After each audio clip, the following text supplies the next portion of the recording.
कार्तिक मास के शुक्ल पक्ष की अष्टमी को गोपा अष्टमी के नाम से जाना जाता है और इस दिन गौ माता की और उनके बछड़े के साथ और ग्वालों की पूजा का विशेष महत्व बताया जाता है। ऐसा कहा जाता है कि इस दिन गौ माता की पूजा करने से विशेष पुण्य की प्राप्ति होती है।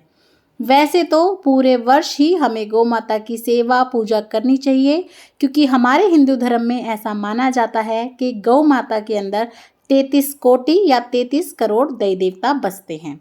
तो आज हम गौ माता की गोपा अष्टमी पर होने वाली पूजा के लिए ही हमें क्या क्या सामग्री चाहिएगी, तो चलिए देख लेते हैं। देखिए, अगर हो सके तो आप गोपा अष्टमी वाले दिन किसी गौशाला में जाके पूजा कर सकते हैं, क्योंकि वहाँ पे ना आपको गौ माता और बछड़ा आराम से मिल जाता है और वहाँ पे जो आप भी दान वगैरह करेंगे तो आपको देने के लिए वो लोग भी मिल जाएंगे। लेकिन अगर ऐसी सुविधा नहीं है तो या तो आपके आसपास कोई गाय माता को पालता हो या तो उनके घर जाके आप पूजा कर लीजिए। लेकिन आजकल घर में भी लोग बहुत कम गाय वगैरह पालते हैं, तो कोई बात नहीं, आप इस तरीके की मूर्ति ला सकते हैं या फिर आपके पास कोई पोस्टर या फोटो हो तो आप वो ले लीजिएगा। उसके बाद देखिए, हमें माता रानी को तिलक करने के लिए रोली चाहिएगी, चंदन चाहिएगा। तो यहाँ पे मैंने सूखा चंदन लिया है, रोली ली है और चावल ले लिए हैं, यानी कि अक्षत। अक्षत आपके टूटे हुए नहीं होने चाहिए, आप इस बात का ध्यान रखिएगा। उसके बाद देखिए, ये मैंने चने की दाल ले ली है और इसे मैंने भिगो लिया था, तो आप भी एक दिन पहले ही इसे भिगो लीजिएगा और आप चाहें तो इसकी क्वांटिटी बढ़ा भी सकते हैं।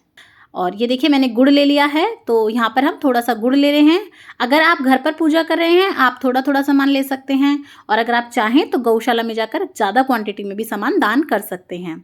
और ये देखिए, ये मैंने कुछ मिठाई रख ली है, तो यहाँ पर ये मैंने ले लिए हैं बूंदी के लड्डू। तो आप ये ले सकते हैं या कोई भी जो भी आप गौ माता को खिलाना चाहें आप वो ले सकते हैं। जलेबी विशेष रूप से आज के दिन खिलाई जाती है, तो हो सके तो आप जलेबी ले लीजिएगा। उसके बाद देखिए, मैंने यहाँ पे केले भी ले लिए हैं, तो गौ माता को केले भी बहुत अच्छे लगते हैं, तो हो सके तो आप केले भी रख लीजिएगा। या फिर अगर आप पूजा वगैरह नहीं करना चाहते बहुत, तो कोई बात नहीं, आप गौशाला में जाके या तो कोई केले, कई दर्जन केले ले लीजिए, गुड़ की पेटी ले लीजिए या दाल वगैरह ले लीजिए।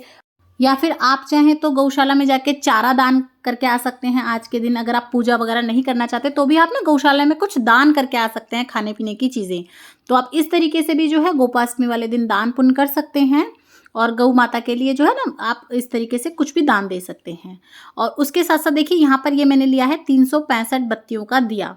और जो है, रोज़ रोज़ तो हम गौशाला नहीं जा पाते हैं या गौ माता के आगे दीपक नहीं प्रज्वलित कर पाते हैं, तो अगर आप इस तरीके का गोपाष्टमी वाले दिन 365 बत्तियों का दिया जला देते हैं गौ माता के आगे, तो आपका ना पूरे साल भर की पूजा का जो है आपको पुण्य मिलता है। यानी कि आप पूरे साल भर का जो है दीपदान कर देते हैं एक ही दिन में। और इसको बत्तियों को कैसे बनाना है और कहाँ कहाँ आप दीपदान कर सकते हैं साल भर का इकट्ठा, उसकी वीडियो चैनल पर आ चुकी है, आप ज़रूर देख लीजिएगा। लिंक मैं डिस्क्रिप्शन बॉक्स में डाल दूंगी। और देखिए, हमें 1 लोटा जल चाहिएगा, तो यहाँ पे मैंने 1 लोटा जल ले लिया है। और उसके बाद ये देखिए, यहाँ पे मैंने ये ले ली है मोली या कलावा, तो हमें ये चाहिएगा। तो पूजा के लिए हमें मोली या कलावा चाहिएगा, आप वो ले लीजिएगा।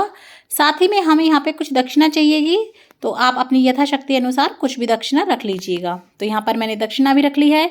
और अब देखिए, हमें कुछ फूल चाहिएंगे पूजा के लिए, तो आप चाहें तो छुट्टे फूल भी ले सकते हैं, या फिर अगर आप मतलब गौ माता की आप पूजा कर रहे हैं या फिर आपकी मूर्ति बड़ी है तो आप फूल की माला भी ले सकते हैं। उसके बाद ये देखिए, इस तरीके से थोड़ी सी मैंने घास ले ली है गौ माता को चढ़ाने के लिए।